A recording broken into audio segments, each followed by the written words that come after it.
Každý lepší športovec sa stretne počas svojej kariéry s novinármi, či prejde niekoľkokrát mixzónou, kde striehnú zvedaví redaktori.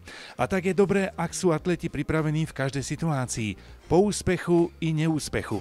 Seminár v rámci reprezentačného sústredenia na Štrbskom plese viedol ostrieľaný atletický novinár a atletický praktik, člen RTVS Ivan Janko. No najmä pri tých mladších atletoch si myslím, že je to určite dôležité, lebo práve je úplne iná doba, ako keď pred možno 20-30 rokmi bolo tých médií menej, tých konfrontácií bolo tiež menej a keď aj prišli nejakí novinári na atletiku, tak to boli takí, čo boli skúsení. Teraz sa práve často stáva to, že prichádzajú niektorí novinári mladší alebo neskúsení a keď ešte narazia na neskúseného atleta, tak môžu mať s tým možno nepríjemný pocit.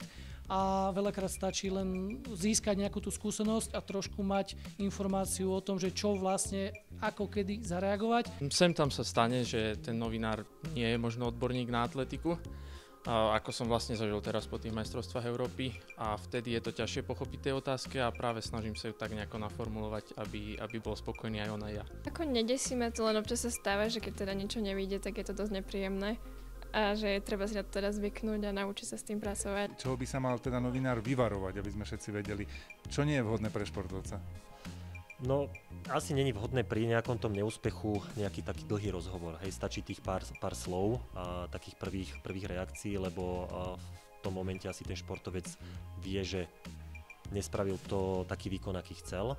Takže tam podľa mňa stačí nejaký pár viet a nejak si to potom ten športovec uprace v hlave a je čas na ten rozhovor možno na druhý deň, možno o 2 dní a bude to aj celkové ten výsledok toho rozhovoru pre toho novinára si myslím, že je taký vhodnejší.